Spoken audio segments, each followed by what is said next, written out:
and welcome back to the RP Book Club. Thank you so much to everyone who's listened so far to episode 1. It's been really amazing to see everybody enjoying the show and really enjoying last month's book. I think it was clear in the episode how obsessed I am with it, so I'm really glad that everyone else is loving it too. This month, I'm thrilled to be joined by John Appel and to have his excellent debut novel, Assassin's Orbit, as this month's book club pick. Don't forget that you wonderful book club listeners can get 20% off the paperback and ebook of Assassin's Orbit when you buy from the Rebellion Publishing webshop.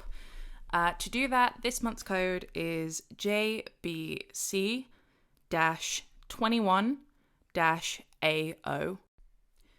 Just a quick admin note to mention, there is a little bit of sound distortion at the beginning of the episode thanks to a mic problem, but it does improve significantly as we go along, so please bear with it.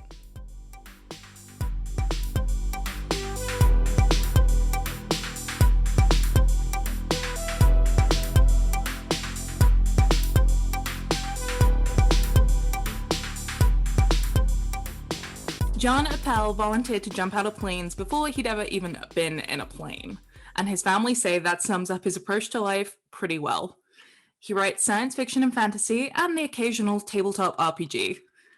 When not writing or working in tech risk management, he enjoys rum and swords, though not at the same time, thankfully. John, huge welcome to the RP Book Club. Thank you. It's great to be with you. I'm going to have to ask more about the plane story and also about the rum and swords. Yeah, so the plane story.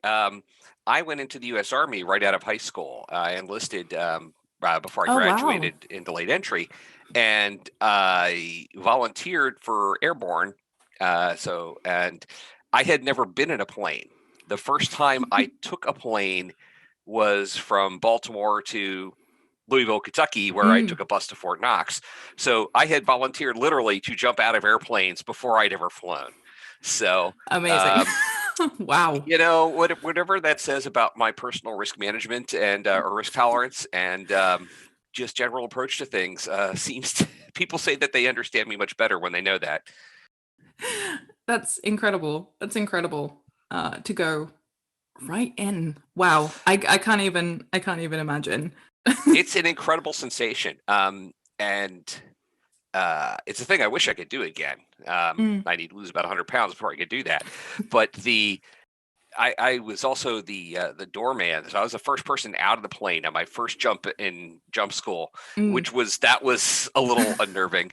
And it's a thing to get out of the aircraft, whatever kind of aircraft it is. But once the chute opens, it's just the most incredible sensation. Like you are here above the world in a way that and while there's people around you, at least, at the big Army mass tactical jumps, you're by yourself and it's just, you're just gliding down and it's just, it's the closest a lot of us will ever get to flying. So I was going to say, it must be without like a jet suit or something. It must be, just almost flying, like about as close as we can reasonably get. Yeah. So no wonder all that time up above the world that sci-fi and Assassin's Orbit particularly, you were off-world. This is kind of almost about as close as we're gonna get. Yeah, I don't know. I'd certainly been reading science fiction since I was a little kid. There is a series of what we would now call kind of middle grade books that were written for kids that were all about science. This series is the Danny Dunn series, and it's Danny Dunn and his friends and his widowed mother, who is the housekeeper for a professor, and they get into all sorts of strange experiments and time travel and radio telescopes and all sorts of interesting things, from the standpoint of the 50s and 60s, which is when these were written. But that was, I grew up reading that when I was a little kid. And so I didn't really kind of shift into the more adult science fiction until I was about 12 or so. And it started reading things like Asimov and Harlan Ellison and other things, Ted Sturgeon, when I was young. I was born in the 60s, so I'm of that age where those were the things that were around. And that continued on through high school and through the rest of my life. So the sci-fi love was completely embedded. It's always Exactly. been there. It's lifelong. Yeah. Mm. And I think it's really interesting with Assassin's Orbit that it is really in that vein of like a big, adventurous, kind of grand sci-fi, but bringing in that mystery and like that intrigue that I think that must have been quite a hard balance to strike. What was that like? Yeah, that's interesting. One of the other big influences on me when I was reading when I was younger, I used to read a lot of the best name for it is kind of like adventure thriller fiction. Today, Hmm. a lot of it, some of it would be called techno thriller stuff, but not always with the technology back then. Alistair MacLean, who wrote things like The Guns of Navarone and Where Yeah. Eagles Dare and Ice Station Zebra. The very first book I ever wrote, I was deliberately trying to do Ice Station Zebra in space. Oh, Uh, okay. and so, there are definitely things in there where I take influences from him.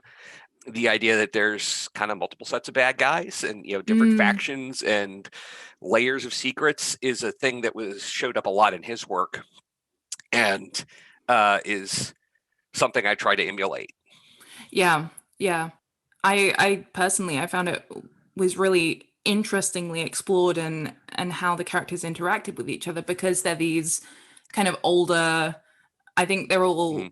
all primarily above 40, right? They're all the kind of these older women and non-binary characters. Yeah, the three major protagonists, the three main people that we follow, three main point of view characters. Toiwa is the youngest, and she's in her mid 40s. Mm, And she's a very, the very professional climber type. Well, not climber, but she's driven and ambitious, I think, is a better way yeah. to put it. Oh, completely. And Yep. the other two uh, main point of view characters, Miko Ogawa and Nuo Goreki, yes, they're both in their 60s, Mm. and they have been there, done that. Got the T-shirt and probably should have the therapy to go with it. But Miko's probably been to therapy. New probably has not. Yeah. They do not have time for anybody's shit. They've seen Yeah, it. They have seen it all and they're just done and yeah. going through it. But I love that kind of abandonment of that. Like there's not that kind of self-consciousness or not so Mhm. much. They're just doing what they need to do. And some of that, I think, I certainly have experienced some of that growing older myself, but I know my wife, who I will say she's over 50, like I am, and other women I know that have gone past 40 and 50. They say, this is the very liberating, at least for women in our day and age, Mm. that many feel that post 40 or 50 that they can.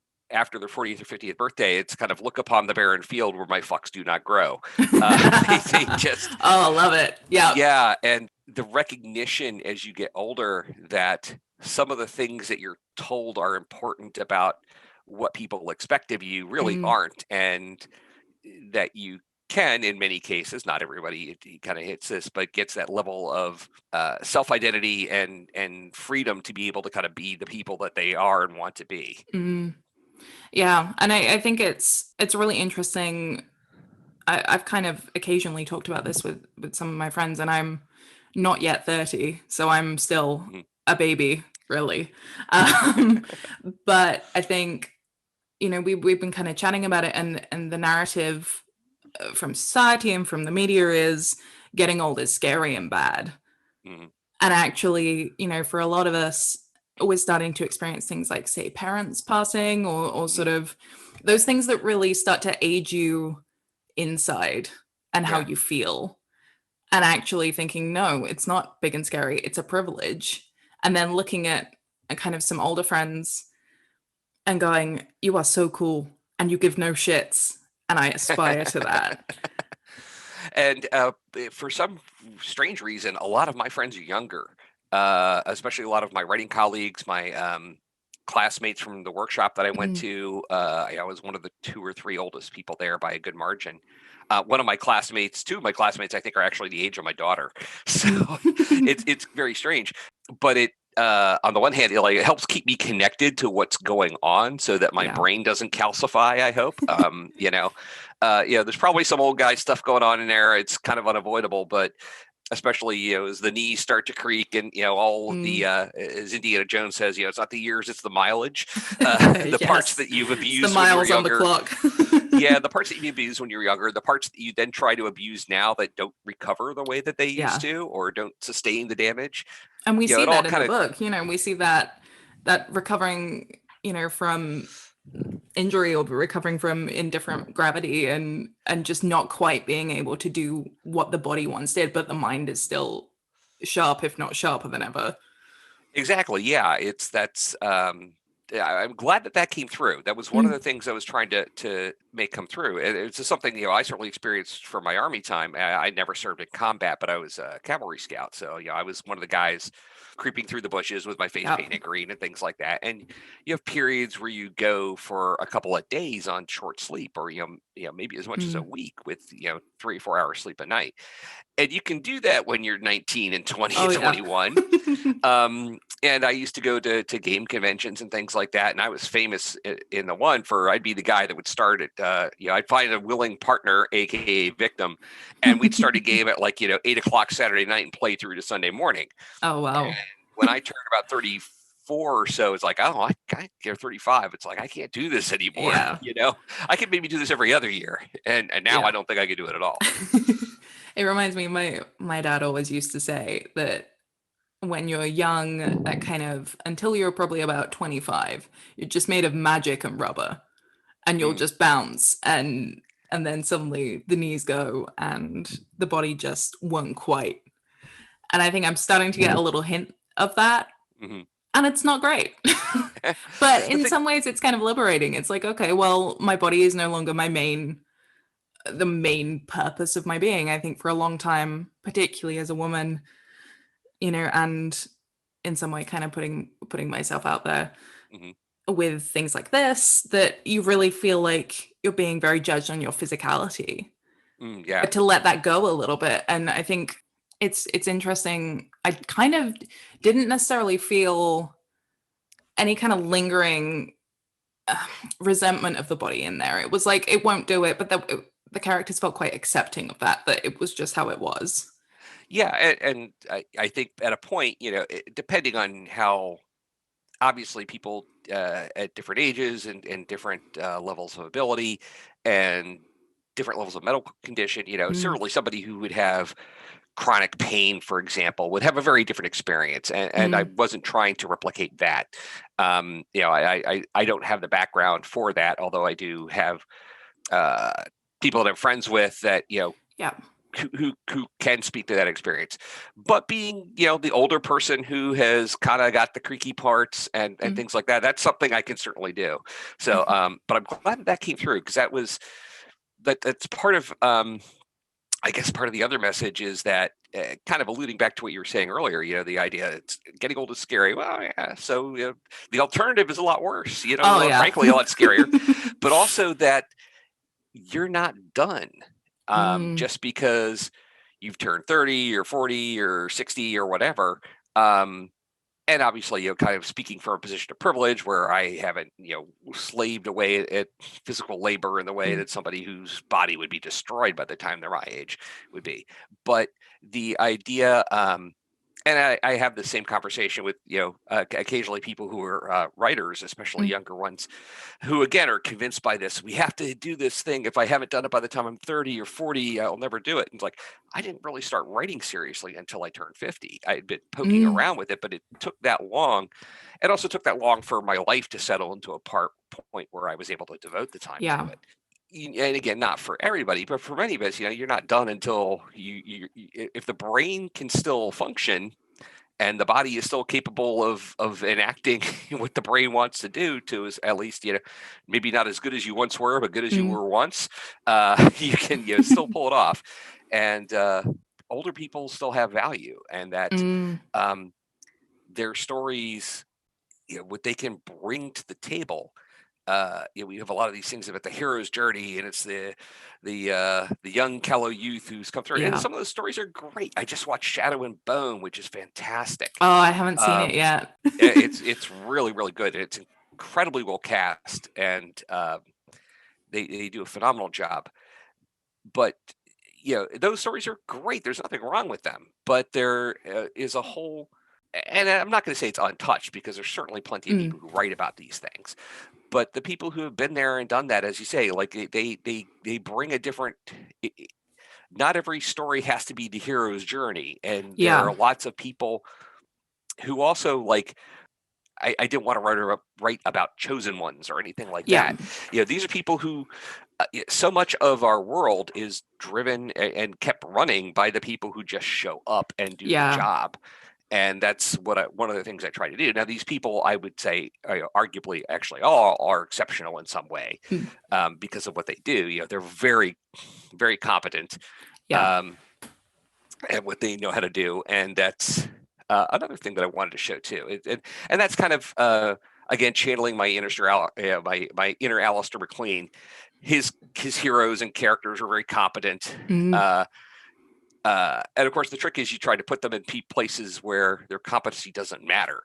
And so it challenges them. Oh, that's so true.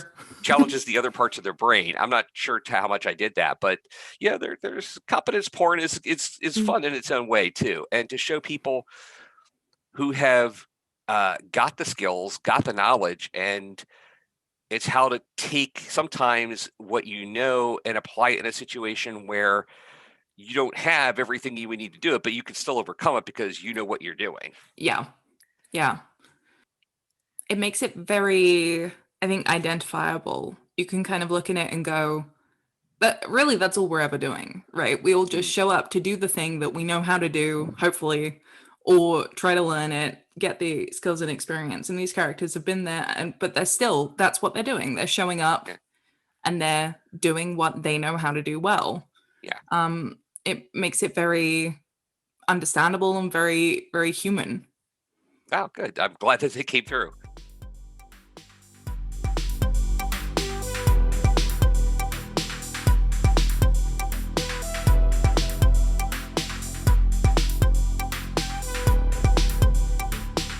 There was really, really interesting use of neopronouns in there. So using the Z, them, and also the M as a gender neutral version of Mrs. or Mr.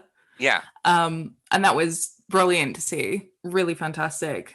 Tell me a little bit about why you wanted to bring in that kind of more inclusive terminology and bring in that representation of those non-binary characters. Yeah, I think Mary Robinette Kowal says it best, and I'm going to paraphrase here. I'm not going to get her quote exactly right, but it's not adding diversity for the sake of inclusion. It is subtracting homogeneity for the sake of realism. And these are people who are in my life. In terms of non-binary and trans, I'm probably is pretty vanilla, a cishet straight white dude you can get in the United States. I'm suburban born and raised. I worked a white collar job from which I was able to retire earlier this year or at the beginning of the year. And so it was invisible to me for a long time. I'll be quite frank. This was not something that I grew up with. Although these people were all around me at the time, but these are people in my life, trans and non-binary folks. One of my friends, Jennifer Mace, another writer, I was chatting with her about it, and what she said, what you're writing is queer norm, where it's just this is the world, and these people are here, and that was what I was trying to reflect. That this is just, but their sexuality or their identity is not the story. Exactly. It's just they're just people being there as they are all around us. Exactly. And so I'm not trying to write out of my lane in the sense of writing people who trying to describe a queer experience that I certainly don't have the knowledge of. But for example, one of the secondary characters, Fari Tahir, is married. And she's lesbian. I certainly can't necessarily write from a lesbian point of view, but I've been married for almost 30 years. I can write married. And so that part, I'm hoping in those cases that I got the representation. I hope I did it well. I hope it comes across. I hope no harm to anyone there. And I hope it's at least representative of some potential experience for people who are living, several hundred years in the future and in on a space station and on a colony world and other things there.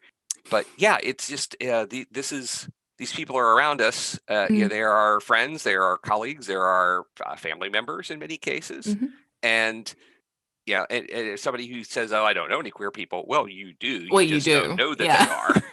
They just And haven't maybe let they you don't know. know.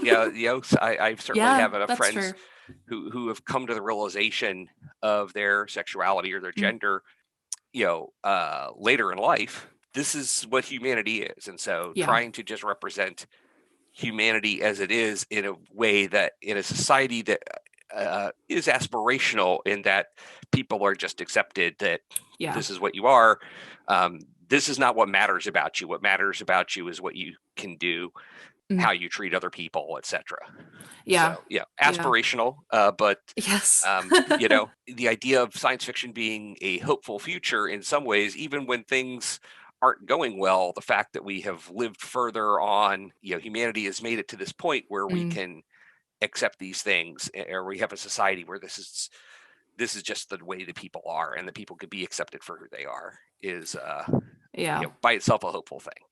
And it was nice, I have to say, reading a hopeful thing right now. There's a lot of I think a lot of pessimism, understandably. We're living through this very strange ongoing experience, is very challenging.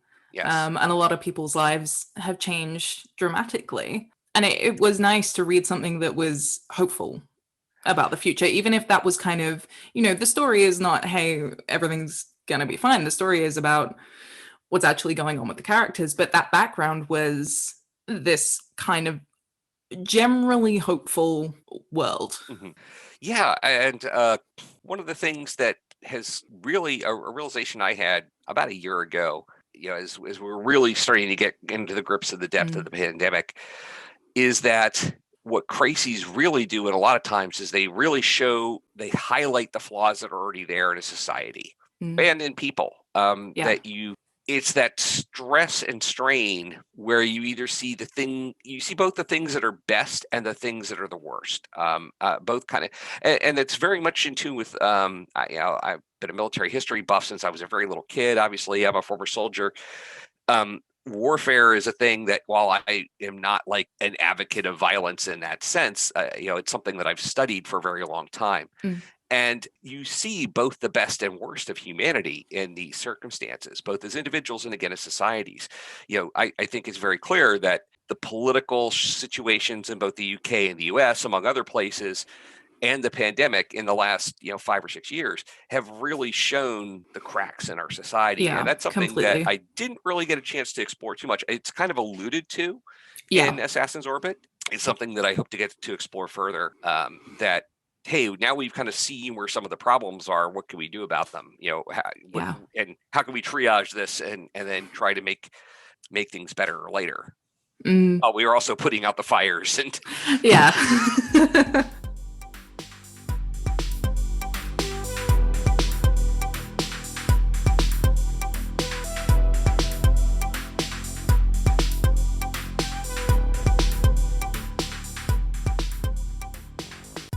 Oh, this is a fun one. This is like a fun writery one. All right. Do you have any writing superstitions or rituals? I don't think so. Not consciously. I know a lot of people that do. Is it Graham Greene, the one who supposedly he had to sit and watch until a certain sequence of license or letters or something came past in license plates before he could write?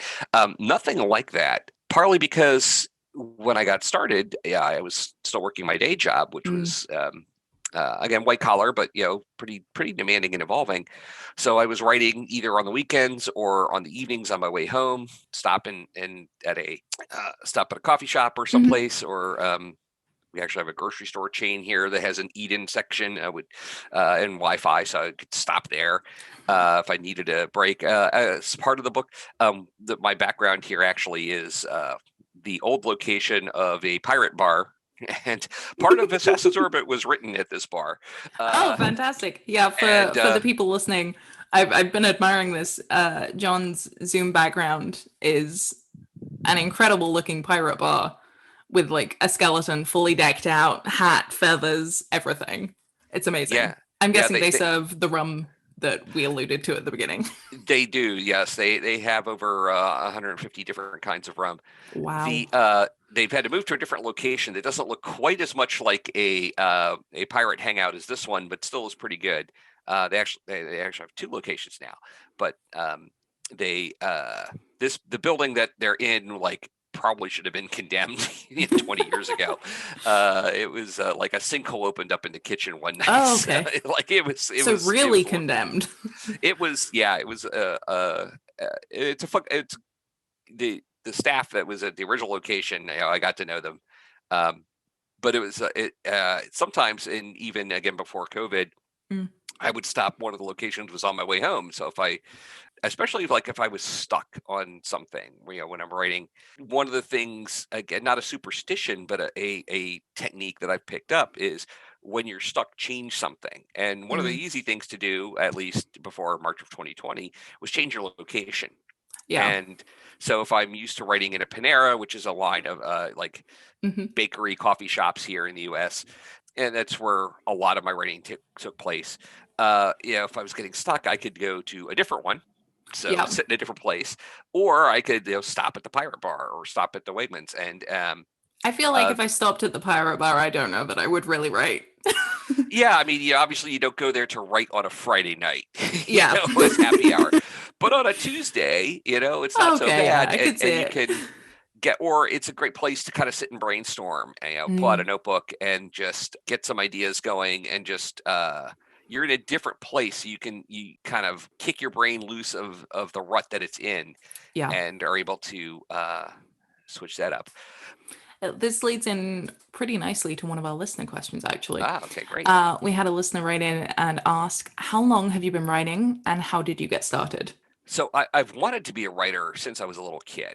The earliest thing I can remember consciously writing to try and write a book was I was probably about 12 or so. Oh, wow. Okay. But it didn't really go anywhere. I got maybe 10 pages in, and it was like it was a knockoff of a book on kids doing spelunking that I had read.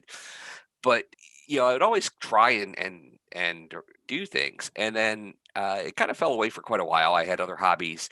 Probably the first bit where I really got settled and serious was when I turned 50, and I said, okay. At that point, also my kids were both. One had graduated from college. The other, or was about to graduate from college. The other was a senior in high school, and both my kids have disabilities, but they were at a point where they didn't need the kind of intensive support they had needed when they were younger.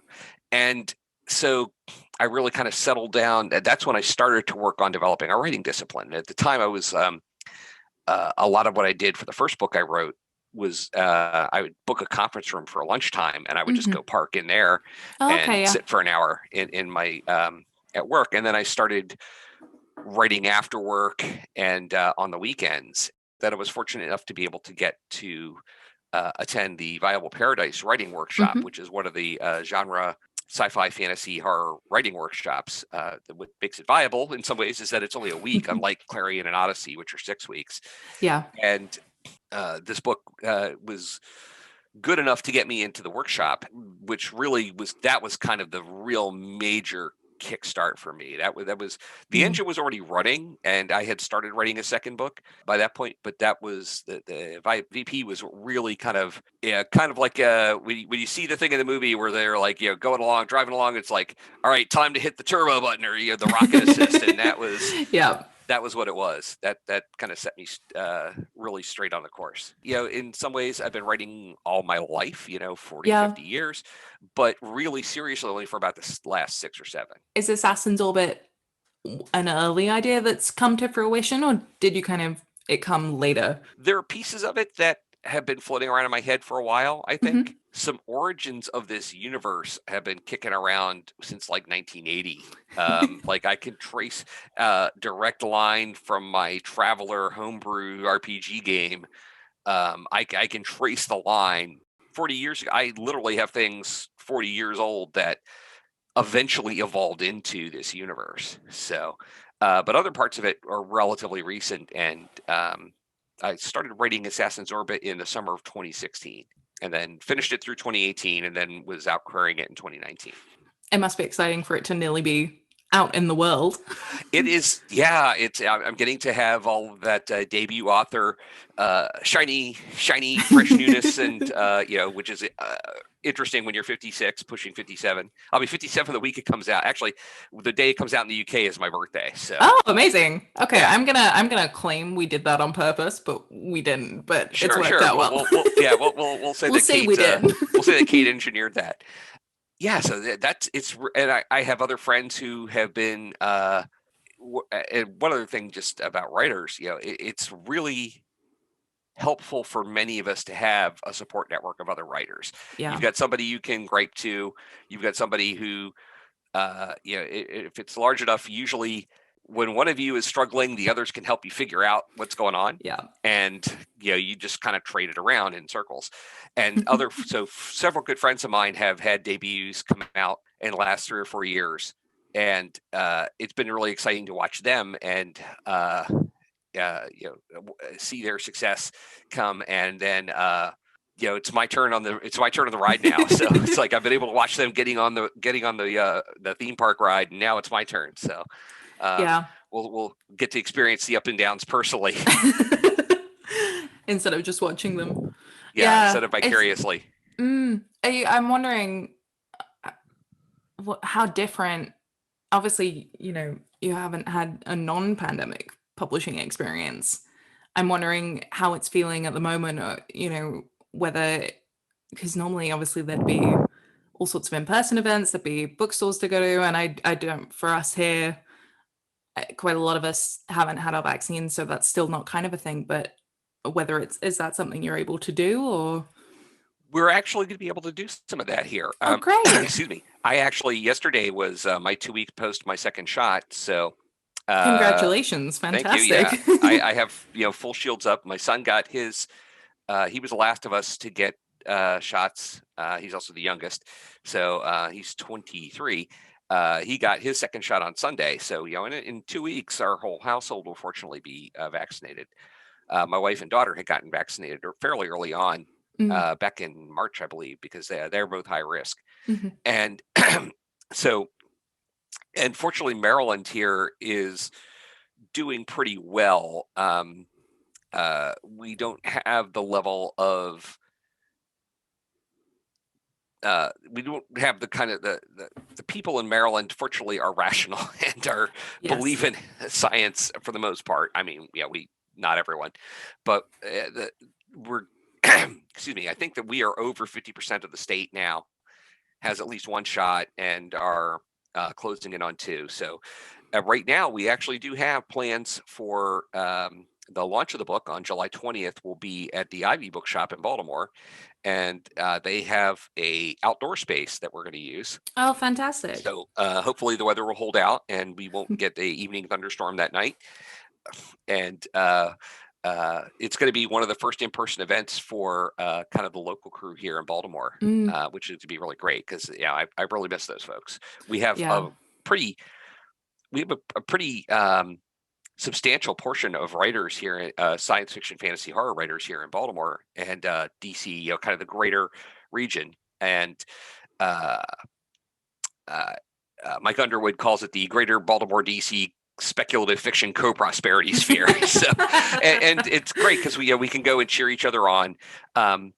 And several of the folks have had their debuts during the pandemic. Kellen Sparrow's book, Docile, came out. His event was like the week before everything shut down here in the States. So it was like the last event a lot of us went to that wasn't all virtual. And so we'll be one of our friends, Karen Osborne, both of her books came out during the pandemic. Yeah. So, that's been very challenging. So I know that the folks who come out in the depths of it really, it's definitely marked things for them. And it's been challenging. But yeah, we're going to get to do in person there. And then we have another one at, I believe it's Bethany Beach in Delaware. My family's going to the beach. My extended family's going to the beach for the weekend. So my wife and I are going to go down for the long weekend, and we're going to do an event there. and we'll see what else. We have another local venue that we may do something at, and then we'll see from there. Obviously, it's still a challenge for a lot of folks. There are a lot of people who can't get vaccinated. You have people with small children and things like that. So, so the event on the 20th, Karen Osborne, who is a good friend and another SFF writer, we're going to do a kind of in conversation thing and a reading there at the Ivy. Very nice. Oh, well, I'm glad you're getting to do something. Yeah, it's been a strange time with I'm books sure, coming out and just not being able to. For your side of the house as well. Yeah.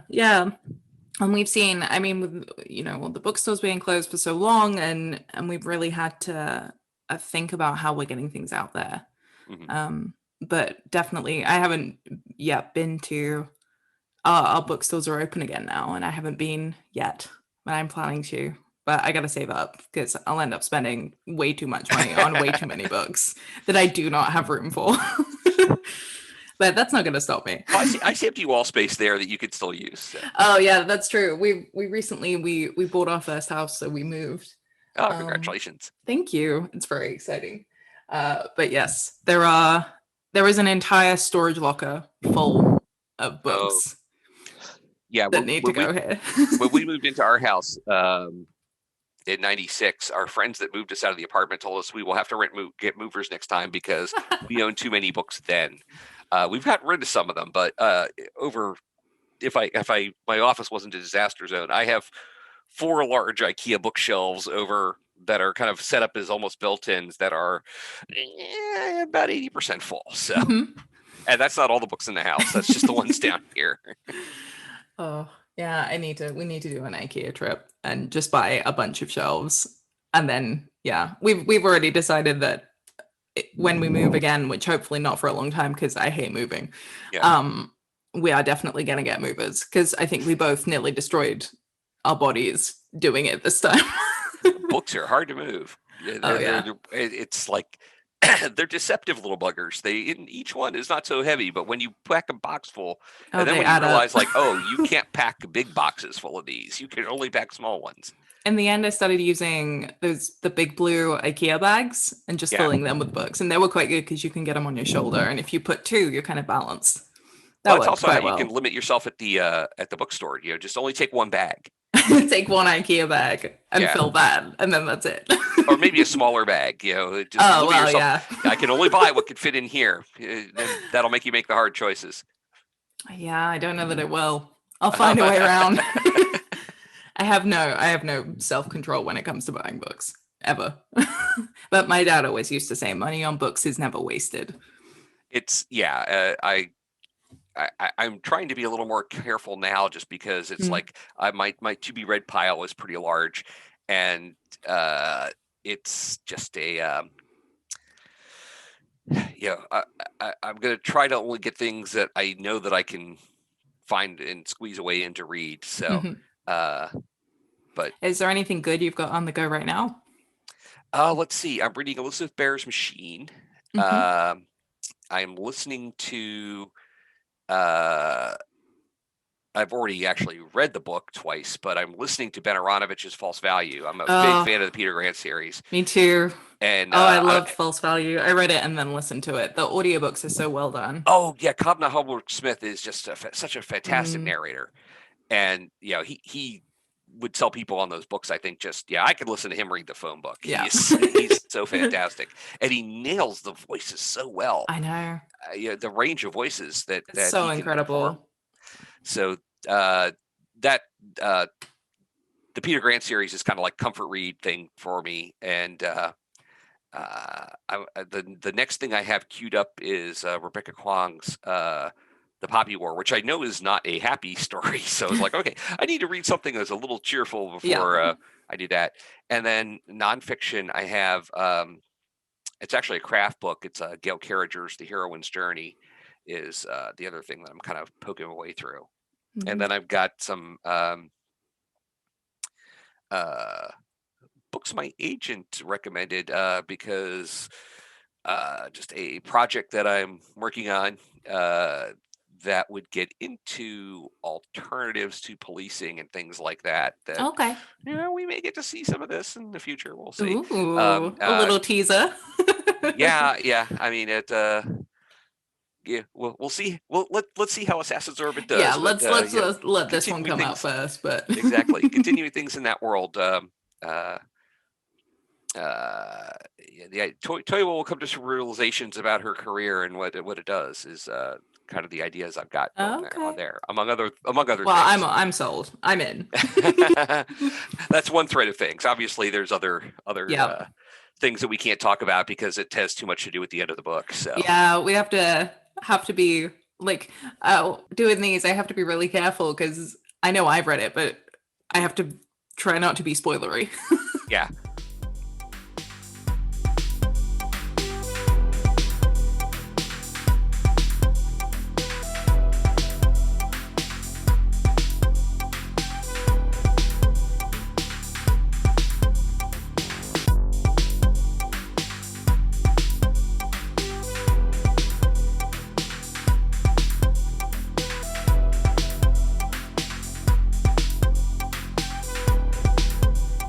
Was there any particular musical playlist that you listened to while you were writing, or that you feel reminds you of the book?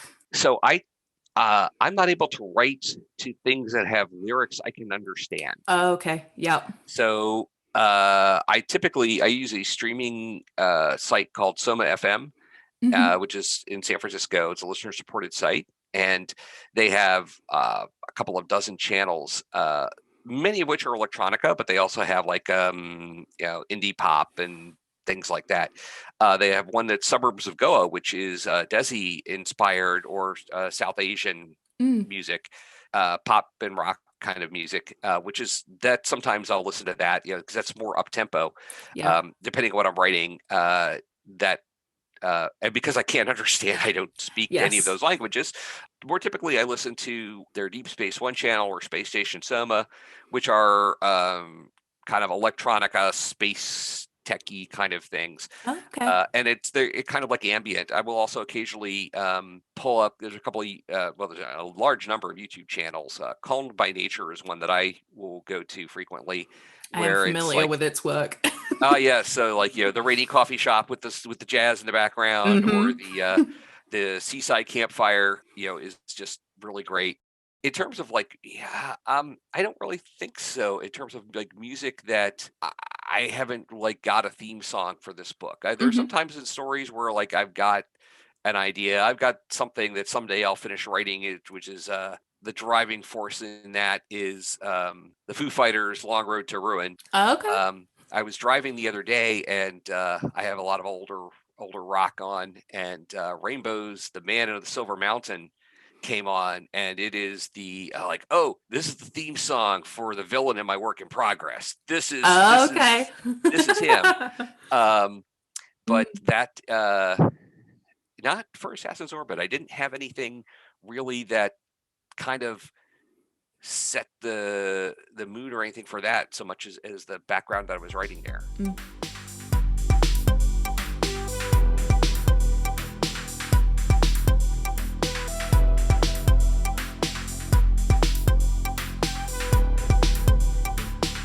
This kind of leads on from what we were talking about, how you got started with writing. Do you have any tips for listeners who might want to write or start writing? Oh my.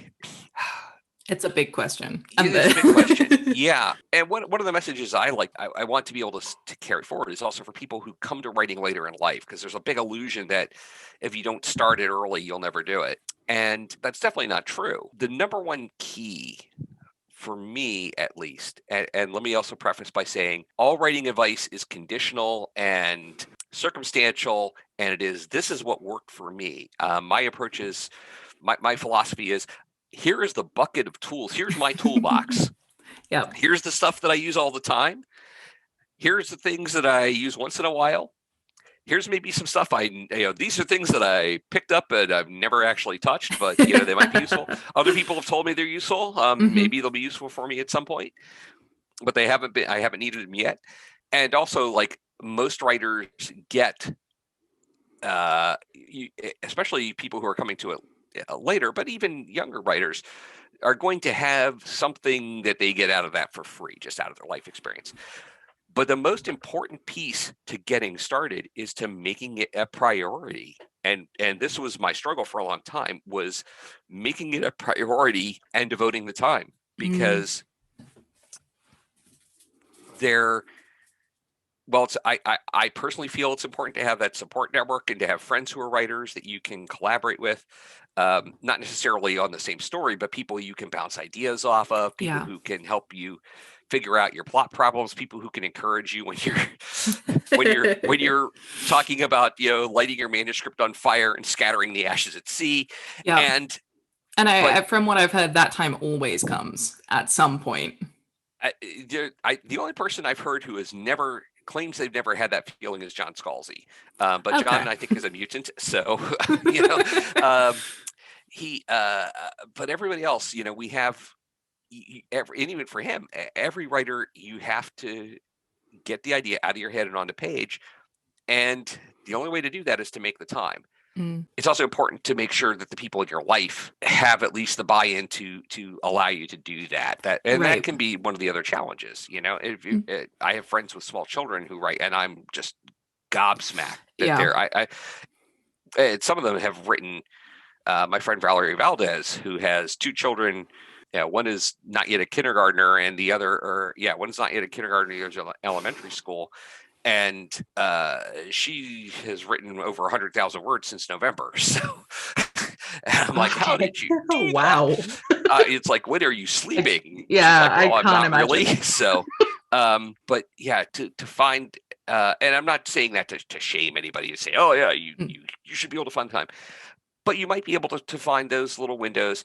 And the thing is every little bit you can scrape down and plunk down gets you further into it. And so it's just a matter of pick a point, start somewhere, and then go from there. And it's the classic empty page. Like, trying to start is, I find the most difficult bit for me. The other thing that I would suggest is pick something that you can finish and drive through and finish it. Instead of picking up and putting down and starting something else, like, pick one thing and just drive through and get it done. Because at that point, you'll then have proved to yourself, oh, I can actually do this. And nothing, nobody out there writes something that's perfect the first time. And everybody has to do revision. And that is another hard thing to learn and to let go this delusion that we're going to write something that's going to be, I'll get it out of my head onto the paper in the first draft. And there it is, and it's beautiful and it's done. Exactly.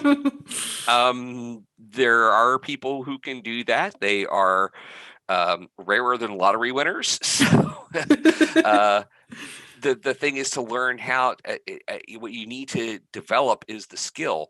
And that's another, point, is to recognize that this is a thing you have to learn and develop.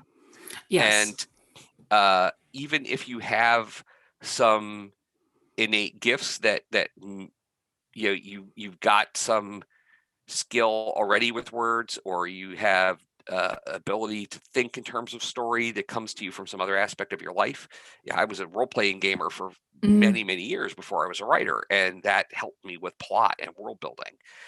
So you may have some of those things that you can get, but you have to develop the skill. And it's especially for older writers, it's kind of recognizing that this is a thing where you're starting from scratch, and you may not have started something from scratch for a long time. and give yourself permission to make the mistakes, that give yourself the permission to write badly, and that writing badly is fine, because that's what most of us writing.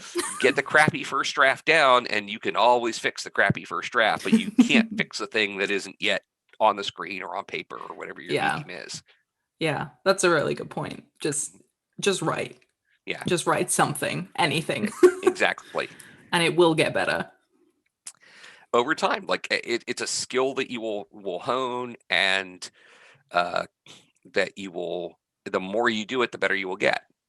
And that's a thing that I found personally, and I've talked to others, especially writing our early books. is we look at the end of the first thing we write, and when we go back to look at the beginning, are horrified.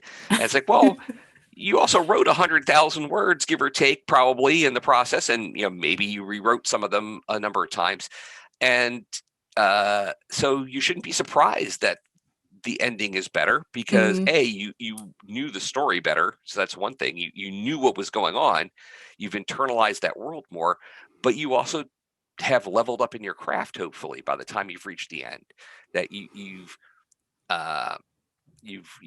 banished some of your bad habits of writing run-on sentences or other language level things. I mix metaphors. That's what I do. That's my bad thing. I have a horrible problem with tenses. And also I have a separate search that I do for the word so. Yeah. I think I finally have burned that one out, but yeah. It's so funny how you kind of discover these things that you never would have thought otherwise. Exactly. And then you just come across them and go, oh, is that really a thing that I do? And it is. Yeah. And you're horrified. Exactly. And so it's like, okay, well, now I got to go figure out how to change this habit. And yeah. Is there a behaviorism trick I can pull from this or something? Do I get somebody to zap me every time I start a sentence with the word so? Oh, yeah, like an electric shock. Yeah. Or something, I don't know, something less intense, maybe. I've gone straight to that. Yeah, straight to Pavlov.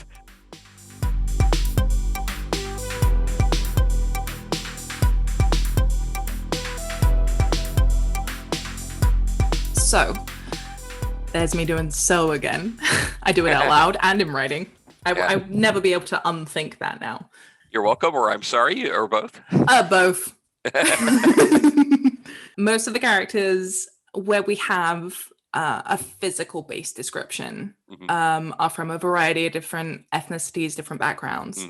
I was curious whether you had any kind of concerns or challenges when writing those characters from the point of view as a white person. So yes, both. I'm fortunate that I've taken the Writing the Other workshop, so it has at least made me aware of a lot of things. And I'm not going to say that gave me a pass to write anything. What it gave me was a lot of tools to try to approach it. In the concern category, of course, there is, did I get the representation correct? In some ways also, when you're writing a speculative world that is taking hundreds of years in the future, in this case, about 400-ish years in the future, well, think about what humans in 1700 were like, and society 1700 were like compared to now in 2021. And there's going to be differences. So I would certainly never try to write. I'm not trying to write of the experience of being a person of African descent or Asian descent or Meiko is actually, she's Japanese by way of Brazil, which I discovered is the third largest population of Japanese people on the planet after Japan itself and the United States. And they're all of mixed heritage because of the way that they got into space. Yeah. And the society is going to be, if I were trying to write here is a direct extrapolation of West African, Nigerian society in 400 years for the future, I can't do that. But I can certainly look at what is common and to try to arm myself with that. I did research. I read several books of literature by people. I read other researched. Noo is actually named for a British author of Nigerian descent who had wrote a travelogue about going home and looking at the place where I can't remember if she was born in Nigeria or she may have been born in the UK, but I think she was born there and her family emigrated. But so looking at it from an outsider's eyes or some outsiders, but then also trying to read and do research on what current, just to be able to get some sense of what people from that part of the world, how that would go to even be able to have some grounding in what a speculative future combining that culture and others might look like.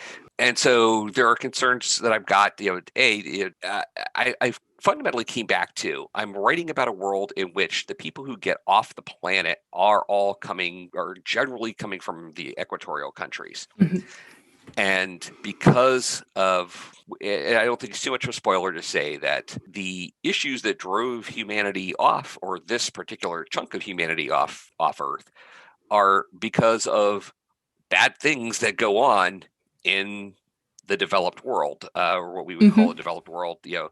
The U.S., Europe, places like that make them not the ones that get off. Yeah. So, I didn't really have any white people to speak of to write from their perspective in this future. So so I tried to make sure that I was not writing from that, trying to describe that experience. And Mhm. I had a similar concern about writing women, like I think there's only one male viewpoint character. Daniel Amoke gets a Yeah. viewpoint scene, and I don't think any other male characters get a No, viewpoint I scene. don't think they do. Everybody else is female or non-binary. And I try to make sure that I was writing from an understanding, or as best as I could gather, of what that experience of being that person is like, but not making it about that experience, making it that Yes. these Yeah. are the people that are in that place. I'm concerned that I get something really wrong. Maybe I did. I hope not. If I did, that's on me. That is not on any of my instructors or the people that answer questions for me, or the research that I did, or authors whose books I read. That's on me for not getting it right. I hope I did get it right. I hope I got it at least right for some person's experience. And Mhm. that's, I am okay if someone says this doesn't reflect my experience of something, if it's one person. I will not feel great about it. Yeah. But I think there's a recognition that there is no monolithic experience from a single culture. Yeah, for sure. And I'm hopeful that I did no harm, and that I got that right. I will say I did have a consultant on the disability issues, Mhm. specifically the blindness. Elsa Shunson was really, and I thank her in the acknowledgments, it was really fundamental in helping me with Josephine Okafor Mm. and the ideas of being blind. So in those, I feel like I'm on pretty solid ground Yeah. with that. And I think Uh, it was really, it's one of those things that shouldn't be different, but was that the way disability is treated, it's accommodated, it's not fixed. Like nobody's trying to right. fix anything. It's Hmm. just accepted and accommodated and just how it is. Right. And that was what I was trying to get at there. That was deliberate choice on my part as well. Mm. Um, and again, in those areas where I am writing outside my experience, my hope is that my research and my diligence was sufficient to prepare me, and that my execution from that, because there's always that gap between what you learn and what you actually can represent on the page. My hope is that followed through and meets muster. And ultimately, the readers will tell us, and I'm hopeful. So far, Mm. the reviews have been, or at least I don't read reviews directly, except my wife Yeah. screens them and then she sends me on the good ones.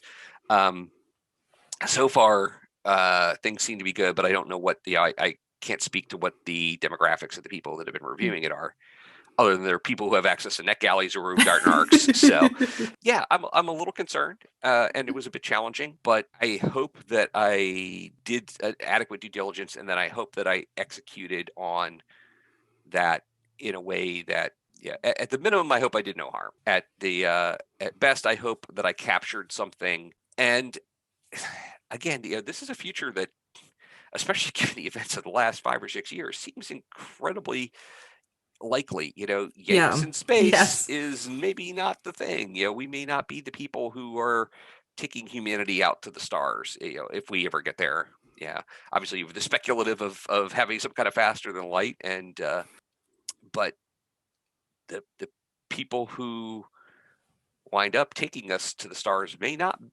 look like me. Mm. or you. And we may need, certainly I think we need to be thinking about that. Yeah.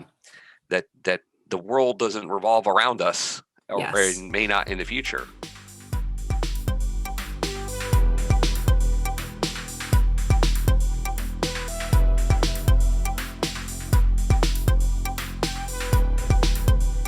I've actually got a question for you. One of the fun things is that different people find themselves partisans of usually one of the main characters over the others. So, are you Team Toiwa, Team Noo, or Team Meiko? Or That's not a hard necessarily. question. Where do I come down? I think I'm Team Noo. I think I am. Yeah, It's but it's interesting. tough. It's interesting because different people have different favorites. My agent, actually, her favorite is the Seljuan space captain. Oh, okay. Which Yeah. is real. Okay. Who we don't see as much of as the others. Yeah. But she found that particular person very fascinating. So That's really interesting. Yeah. Who have you had sort of the most people on their team so far? It at the moment I think it's evenly split. My wife read the earlier drafts. She was much more a Meiko fan, but she was rereading it recently, and has said now she's feeling more Noo. Yeah. So she doesn't know. It's like, is this the changes that she's experienced in the last couple of years since she read it, or is that is that saying more about her, or saying more about where she's at in life? I don't know, but I found it very fascinating. Team Noo is the one who sprang. She actually Noo wasn't going to be a character. Noo was created as a secondary character. Oh, really? And it was originally going to be Meiko and Fari. It was going to be a two. Oh, okay. Kind of buddy cop, Yeah, no, I older or see. younger. And I needed to write a mentor character, and Fari's grandfather was somewhere else. And so I created Noo, and this is in a very early draft. And she very shortly pushed Fari down to say, no, this is my story more than yours. You're going to be a secondary character. So if you had to pick a team, which team would you be on? Oh, man. I think it might depend on the circumstance. I think Meiko would be the person that you'd want to go have dinner with. Yeah. She'd be more interesting. But there are also times when it's like, yeah, you want the spy to be your sidekick.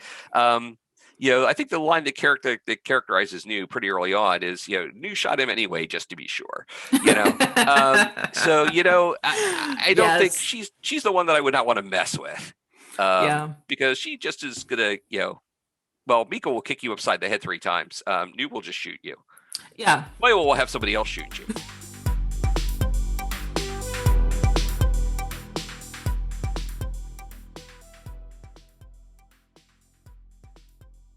And now it's time once again for our exclusive author reading. John, take it away. Where we're going to be is in chapter 3. So at this point, there has been a political assassination / mass murder on Alari Station, which sits atop the space elevator on the planet Alari. And the characters we're going to see are Noo Okareki, who is a private security investigator and specialist, and Fari Tahir. And one of the people that was killed was Noo's godson and Fari's brother, who was a bodyguard to a political minister. So we have this political implications going on, as well as a mass murder on a space station that used a gun where people aren't supposed to have them. And they are on the way to visit a contact of Noo's, and Noo has friends in low places, who are sometimes rather high-ranked low places. But first, there's a little interstitials piece that kind of is giving the background. So, chapter 3, Our Lady of the Leap. We can't tell you how long the Worm Gate will stay open. Zheng He reports this time it opens in the outer reaches of another star system with at least 3 planets detected so far. There's no time for another cycle of the gate in hopes of finding a better system, even if we had the antimatter for another cycle, and we don't. Unity's vessels will be in range in 72 hours. You must go now. With our blessings, go. Carry our dreams with you where Unity cannot pursue you. We'll make sure it cannot. Dr. Vertika Chatterjee, PhD, the Lady of the Leap. from the Sol System Wormgate Station, Day Zero of Exile. Noo. Cootey Park District, Alary Station, Trailing Ring. Datamancy Partners occupied a perfectly average office building in the Trailing Ring, across the street from Cootey Park with its lake. Noo could see the far edges of the green space rising ahead as she approached from the transit stop with her work partner, Fari Tahir, who was Noo's partner, Fatia's granddaughter, and Saeed's sister, all rode into one package. She was shorter than her brother, but broader in the shoulder and hip, with a round face. The broken nose, courtesy of training injury and left crooked by choice, transformed her features from handsome to strong. You'll never know she spent time crying for a lost sib, Noo thought. She herself couldn't tell, and she knew that face as well as that of her own children. Over in the park, a bunch of primary school kids kicked a football around in time-honored tradition, deftly adjusting to the curling Coriolis-charged arcs. Noo couldn't make out their chatter, but recollection supplied its own soundtrack. Not so many years ago, she'd shepherded first her own kids, and then the Tahirs on football outings. Fari slowed. Noo turned and caught her watching the children, saw the tears welling, and fought back her own urge to weep. She was caught by a sudden vision of standing among the parents loitering beside the pitch, watching Fari or her own son, Izu, sliding across the grass to knock a ball free so Saeed or Ifaniwa could capture it and then race downfield. She pushed the memories down. Do the job. Catch the fuckers that killed him. Then we can mourn. She tapped her partner on the arm. Are you with me, girl? Fari jerked and shook her head. Not entirely. Sorry, Auntie. She wiped her eyes and caught up with Noo. Noo eyed her from head to toe and back again before turning and taking the younger woman's arm. I don't need you at full spin, girl, but present you must be, she growled. Wits and body both. Clear? Clear, Auntie, Fari said. Are you going to tell me who we're seeing anyway? Well, some things are best not talked about in the open. Let's just say it's not someone that your grandmother could meet with. But you can? Well, they're connected to the owners of the Second Landing Social Club, as she pushed open the doors and stepped inside.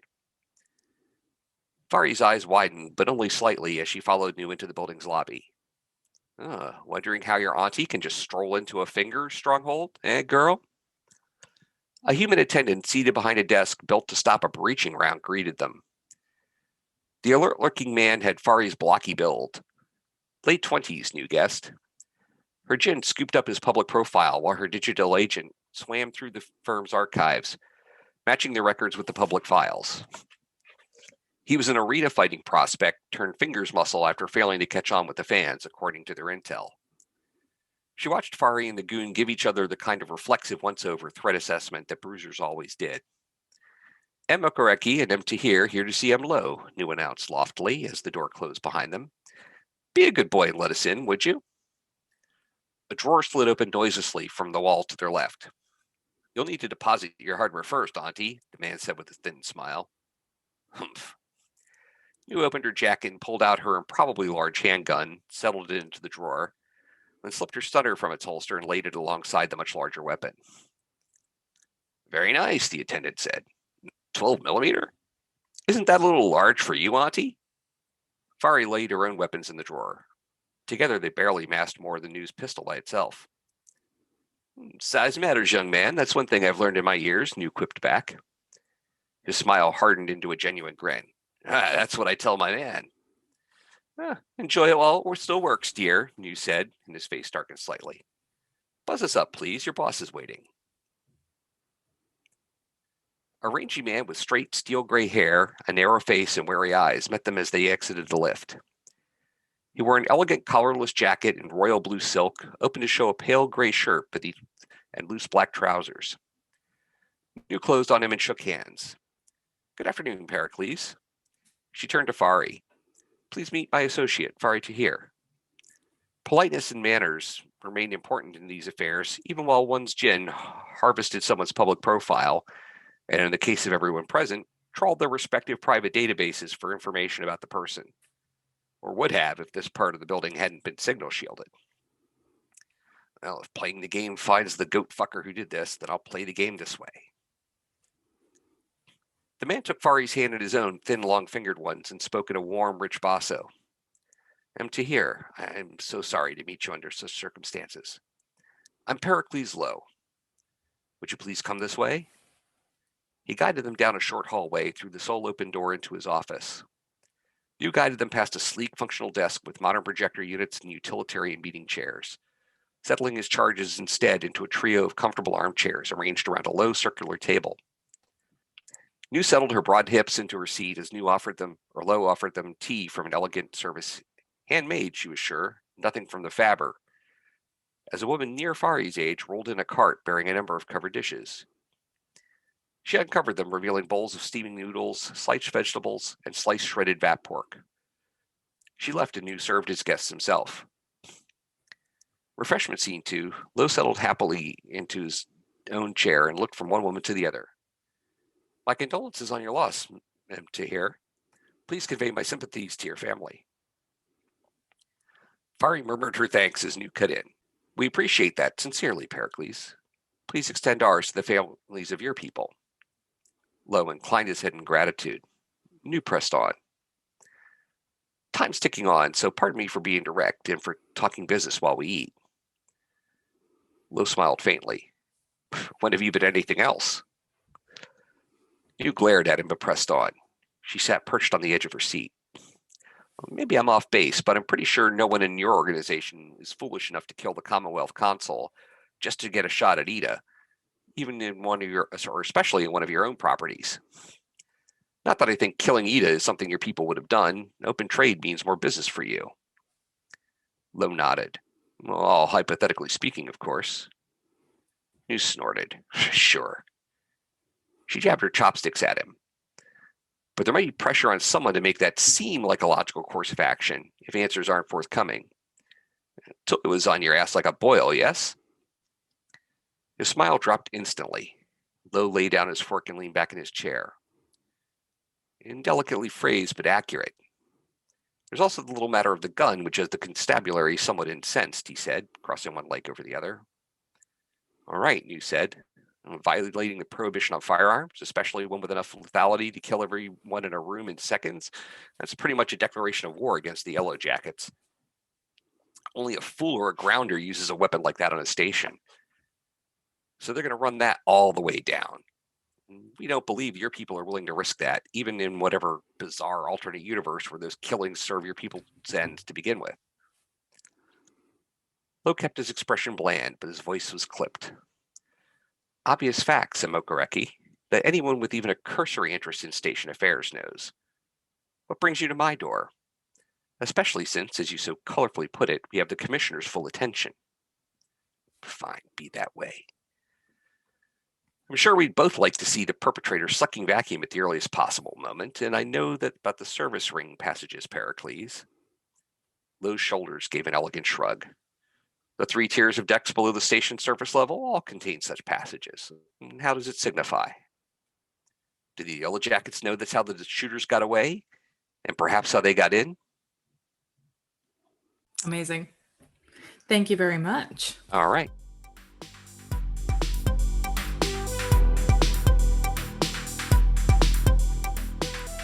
Thank you so much again to John for joining me for what was a really fantastic chat.